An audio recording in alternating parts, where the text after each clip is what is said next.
अस्सलाम वालेकुम व्यूवर्स, कैसे हैं आप सब। मेरे चैनल में आप सबको वेलकम है। व्यूवर्स बायोलॉजी के दूसरे लेक्चर में आप सबको वेलकम है। तो आज का हमारा टॉपिक है relation of biology with other sciences, कि बायोलॉजी का जो दूसरी साइंसेस के साथ रिलेशन है ना, आज हमने उसको स्टडी करना है। तो स्टूडेंट्स अक्सर सोचते हैं क्या बायोलॉजी सिर्फ प्लांट्स और एनिमल्स को स्टडी करने का नाम है। ऐसा वैसा कुछ भी नहीं है। सिर्फ हम बायोलॉजी के अंदर प्लांट्स और एनिमल्स को स्टडी नहीं करते, बल्कि बायोलॉजी का कनेक्शन जो है ना बहुत सारी दूसरी साइंसेज है उनके भी साथ है। जैसे chemistry, physics, mathematics, geography, computer science, economics, इन सब के साथ बायोलॉजी का कनेक्शन है। बायोलॉजी जो है ना एक इंटरकनेक्टेड साइंस है। बायोलॉजी की बायोलॉजी का दूसरी साइंसेस के साथ कनेक्शन ये है कि ये जो कुदरती साइंसेस है ना उनके साथ बहुत ज़्यादा इंटरकनेक्टेड है। नेचुरल साइंसेस का मतलब वो साइंस जो नेचर और नेचर वर्ल्ड को स्टडी करती है, जैसे कि प्लांट्स, एनिमल्स, अर्थ यानी जो ज़मीन है, इसके अलावा एनर्जी, केमिकल्स, इन सब चीज़ों के अंदर बायो को भी स्टडी किया जाता है। बायोलॉजी दूसरी साइंस के साथ मिलकर जो है ना लाइफ के प्रोसेस को मज़ीद अच्छे से समझती है। ऑर्गेनिजम्स को जो है ना अच्छे से स्टडी करती है। एनवायरनमेंट्स को समझती है। डिजीज़ेज़ को जो है ना अच्छे से सॉल्व करती है, बीमारियों को अच्छे से सॉल्व करती है। अब हम इम्पोर्टेंट फील्ड्स को ईज़ी वर्डिंग में समझते हैं व्यूअर्स। इसमें सबसे पहले दिया हुआ है बायोकेमिस्ट्री। बायोकेमिस्ट्री ये 2 साइंसेस का कॉम्बिनेशन है। एक बायो और दूसरा केमिस्ट्री, नाम से भी ज़ाहिर हो रहा है। यानी लिविंग थिंग्स के अंदर मौजूद केमिकल्स की स्टडी को बायोकेमिस्ट्री बोला जाता है। क्या व्यूअर्स, लिविंग थिंग्स के अंदर मौजूद केमिकल्स की स्टडी को क्या बोलते हैं? बायोकेमिस्ट्री।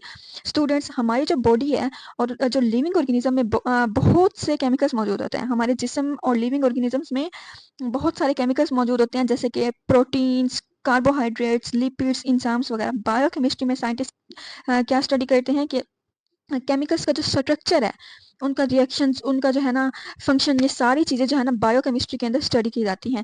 व्यूअर्स, स्ट्रक्चर क्या होता है? केमिकल का स्ट्रक्चर, केमिकल मतलब किस तरह बना हुआ है, तो ये चीज़ें बायोकेमिस्ट्री के अंदर स्टडी की जाती है। एग्जाम्पल हम ले लेते हैं बायोकेमिस्ट्री की, जैसे कि फोटोसाइंथेसिस।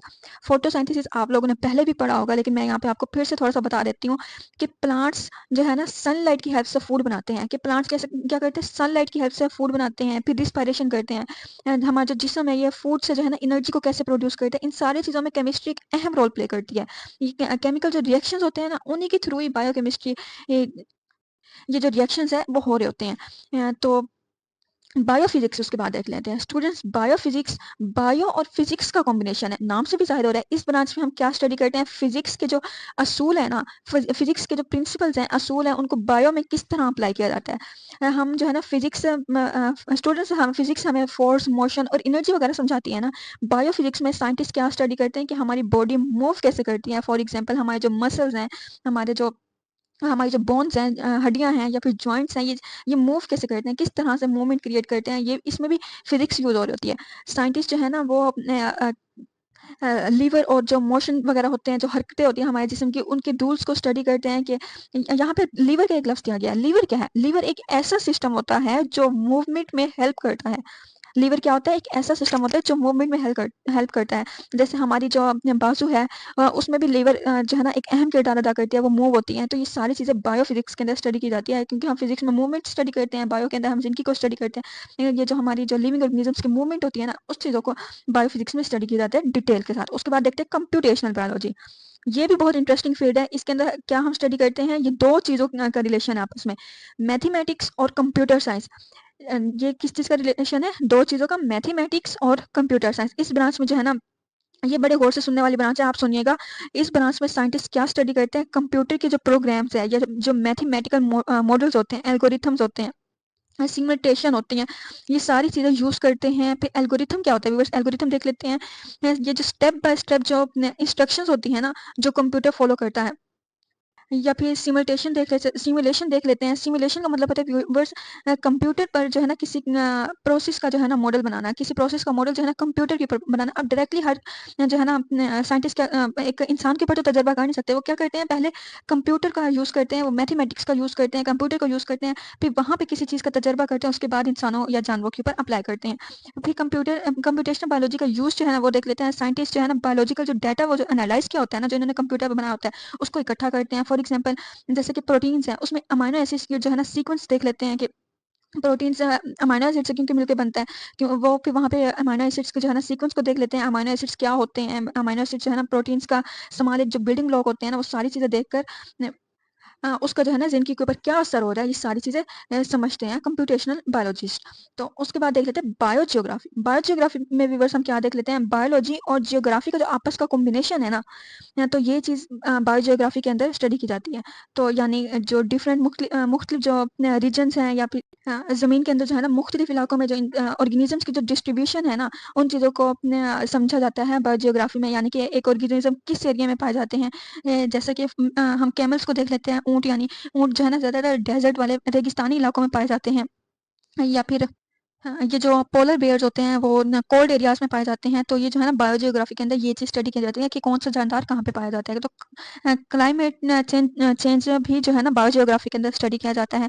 बायोजियोग्राफी में क्लाइमेट चेंजेस का जो इफ़ेक्ट है ना, वो भी स्टडी किया जाता है कि जो मौसम है ना, वो किस तरह से एक ऑर्गेनिज़म्स को जो है ना इफ़ेक्ट करता है। फिर उसके बाद देख लेते हैं स्टैटिस्टिक्स। बायोस्टैटिस्टिक्स में व्यूअर्स बायोलॉजी और स्टैटिस्टिक्स का जो कॉम्बिनेशन है ना, उसको स्टडी किया जाता है। नाम से भी ज़ाहिर हो रहा है। तो स्टैटिस्टिक्स का मतलब होता है किसी डेटा जो होता है ना, कोई डेटा हमने जो कलेक्ट किया है, उसको एनालाइज़ करना अ, और उसको इंटरप्रेट करना। इंटरप्रेट का मतलब होता है कि उस डेटे का जो मीनिंग है ना, उस डेटे का जो मतलब है, उसको समझना।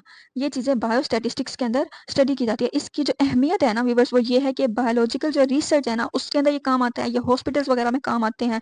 इसके अलावा जो पब्लिक जो हेल्थ वगैरह होती हैं, हेल्थ इश्यूज़ को भी समझने में बायोस्टैटिस्टिक्स बहुत काम आती है कि एक जो बीमारी है उसको उसका जो सारा डेटा वो कलेक्ट करते हैं, वो फिर अगर वो फैलने वाली बीमारी है तो कितने लोगों में फैल रही है, तो वो फिर उसकी रोकथाम के लिए जो इकदाम होते हैं वो लेते हैं। हाँ, उसके बाद भी बस हम देख लेते हैं बायोटेक्नोलॉजी। बायोटेक्नोलॉजी भी काफ़ी इंपॉर्टेंट फील्ड है। इस ब्रांच में हम क्या स्टडी करते हैं कि लिविंग ऑर्गेनिज़्म जो है ना, वो किस तरह दूसरे लिविंग ऑर्गेनिज़्म के लिए फ़ायदेमंद है। एक लिविंग ऑर्गेनिज़्म को, एक जानदार को दूसरे जानदार के लिए के फ़ायदे के लिए ही इस्तेमाल किया जाता है।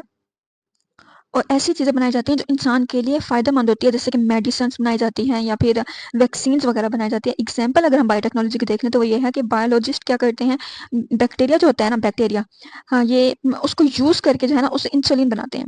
इंसुलिन क्या होता है? इंसुलिन जो है ना बहुत इंपॉर्टेंट केमिकल है जो डायबिटीज़ के पेशेंट को ट्रीट करता है। इस तरह से काफ़ी सारी बायोटेक्नोलॉजी के अंदर यूज़फुल अपने प्रोडक्ट्स बनाई जाती हैं, जो बायोटेक्नोलॉजी में जो लोग जाते हैं उसको स्टडी करते हैं डिटेल में। उसके बाद व्यूअर्स दिया हुआ है bio economics. Bio economics biology और इकोनॉमिक्स का आपस का कॉम्बिनेशन है। इकोनॉमिक्स के अंदर व्यूअर्स हम क्या पढ़ते हैं, जो कॉस्ट होते हैं, जो प्रॉफिट होते हैं, उसको कैलकुलेट करते हैं। अ, जो बायोलॉजिकल प्रोजेक्ट्स के जो कॉस्ट और उसका प्रॉफिट होता है, उसको कैलकुलेट करते हैं। फॉर एग्ज़ाम्पल एक जो नई फसल है ना, उसकी वैराइटीज़ को बनाना, साइंटिस्ट देखते हैं कि प्रोडक्ट्स में कितना पैसा लगता है और कितना प्रॉफिट मिला है। ये जो बायोलॉजिकल प्रोडक्ट्स होते हैं ना, उनमें कितना पैसा लगा है और इससे कितना जो है ना प्रॉफिट मिला है। तो यहाँ पे एक व्यूअर्स आप लोगों की फिगर दी हुई है यहाँ पे, इसके अंदर इन्हीं 7 जो हाँ, फ़ील्ड्स हमने पढ़ लिए हैं ना, ये काफ़ी आसान फ़ील्ड्स हैं। आप 1-2 बार इसको अच्छे से पढ़ लें और इसको याद कर लें, आपको ईज़िली याद हो जाएगा। तो यहाँ पे एक क्विक सा जो रिवीजन दिया हुआ है कि बायोकेमिस्ट्री के अंदर हम क्या पढ़ते हैं, केमिस्ट्री प्लस बायो पढ़ते हैं, बायोफिज़िक्स के अंदर हम पढ़ते हैं फिज़िक्स और बायो पढ़ते हैं, कंप्यूटेशनल बायोलॉजी के अंदर हम कंप्यूटर और बायोलॉजी पढ़ते हैं, बायोजियोग्राफी के अंदर जियोग्राफी और बायोलॉजी पढ़ते हैं, बायोस्टैटिस्टिक्स के अंदर स्टैटिस्टिक्स और बायो पढ़ते हैं, बायोटेक्नोलॉजी के अंदर लिविंग ऑर्गेनिज़म्स का जो बेनिफिशियल यूज़ होता है ना, एक जानदार ही दूसरे जानदार को जो है ना फ़ायदा किस तरह से पहुँचाता है, तो ये चीज़ें बायोटेक्नोलॉजी के अंदर पढ़ते हैं। बायो इकोनॉमिक्स के अंदर बायोलॉजी और इकोनॉमिक्स पढ़ते हैं। तो ये सारी चीज़ें, तो ये 7 फ़ील्ड्स हैं, तो आप इनको अच्छे तरीके से जो है ना याद कर लें। ये आपके लॉन्ग क्वेश्चन, शॉर्ट क्वेश्चन और एमसीक्यूज़ तीनों के लिहाज से इम्पोर्टेंट है। हाँ, इसमें भी इतना रट्टेबाज़ी वाला तो कॉन्सेप्ट है नहीं, तो आप जो है ना इसको अच्छे तरीके से इसका अच्छा सा कॉन्सेप्ट जो है ना वो क्लियर कर लें और आप इसको अपनी वर्डिंग में भी लिख लेंगे ना, तो आपके इंशाल्लाह मार्क्स अच्छे आ सकते हैं।